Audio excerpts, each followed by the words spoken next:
Tailoring course ಮತ್ತೆ fashion designing course ಎರಡು ಒಂದೇನಾ ಅಂದ್ರೆ ಖಂಡಿತ ಅಲ್ಲ. ಟೈಲರಿಂಗ್ ಅನ್ನೋದು ಫ್ಯಾಷನ್ ಡಿಸೈನಿಂಗ್ ಅಲ್ಲಿ ಒಂದು ಸಬ್ಜೆಕ್ಟ್ ಆಗಿರುತ್ತೆ.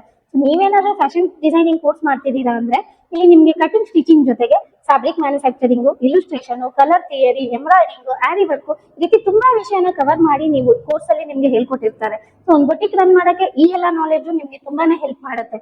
ಆದ್ರೆ ನೀವು ಇದನ್ನೆಲ್ಲ ಚೆನ್ನಾಗಿ ಕಟಿಂಗ್ ಸ್ಟಿಚಿಂಗ್ ಅಲ್ಲಿ ಇನ್ನೂ ಪರ್ಫೆಕ್ಟ್ ಇಲ್ಲ ಅಂದ್ರೆ ಇದು ನಿಮ್ ಬೊಟಿಕ್ಗೆ ಮೈನಸ್ ಪಾಯಿಂಟ್ ಆಗುತ್ತೆ. ಯಾಕಂದ್ರೆ ನಿಮ್ಗೆ ತುಂಬಾ ಚೆನ್ನಾಗಿ ಆರಿ ವರ್ಕ್ ಮಾಡೋದು ಗೊತ್ತಿದೆ, ಒಳ್ಳೆ ಕಲರ್ ಥಿಯರಿ ನಿಮ್ಗೆ ಗೊತ್ತಿದೆ, ಇದನ್ನೆಲ್ಲಾ ಮಾಡ್ಸಿ ನೀವು ಒಂದ್ ಏನೋ ಔಟ್ಫಿಟ್ ರೆಡಿ ಮಾಡಿರ್ತೀರಾ, ಬಟ್ ಫಿಟ್ಟಿಂಗ್ ಅನ್ನೋದು ಸರಿ ಬಂದಿಲ್ಲ ಅಂದ್ರೆ ನೀವು ಮಾಡಿರೋ ಅಷ್ಟು ಕೆಲಸ ವೇಸ್ಟ್ ಅಂತಾನೆ ಅರ್ಥ.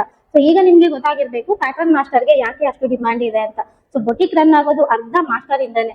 ಸೊ ಅವ್ರು ಏನ್ ಕಟಿಂಗ್ ಮಾಡ್ತಾರೆ, ಏನ್ ಸ್ಟಿಚಿಂಗ್ ಮಾಡಿಸ್ತಾರೆ, ಇದೆಲ್ಲ ನಮ್ ಬೊಟಿಕ್ಗೆ ತುಂಬಾ ಹೆಲ್ಪ್ ಆಗುತ್ತೆ. ಸೊ ಪ್ಯಾಟರ್ನ್ ಮೇಕಿಂಗ್ ಅಲ್ಲಿ ನಾನು ಸ್ಪೆಷಲಿಸ್ಟ್ ಅಂತಾನೆ ಹೇಳ್ತೀನಿ. ಪ್ಯಾಟರ್ನ್ ಮೇಕಿಂಗ್ ಅಲ್ಲಿ ನೀವೇನಾದ್ರು ಪರ್ಫೆಕ್ಟ್ ಆಗ್ಬೇಕು ಅಂದ್ರೆ ನಮ್ಮ ಆನ್ಲೈನ್ ಆಫ್ಲೈನ್ ವೆಬ್ ಎರಡೂ ಅವೈಲೇಬಲ್ ಇದೆ. ಇಲ್ಲೇ ಇಲ್ಲಿ ಬರ್ತಾ ಇರೋ ನಂಬರ್ಗೆ ಕಾಲ್ ಮಾಡಿ ನೆಕ್ಸ್ಟ್ ಅಪ್ಕಮಿಂಗ್ ಬ್ಯಾಚ್ ಡೀಟೇಲ್ ತಗೊಂಡು ಬೇಗ ಜಾಯ್ನ್ ಆಗಿ. Thank you.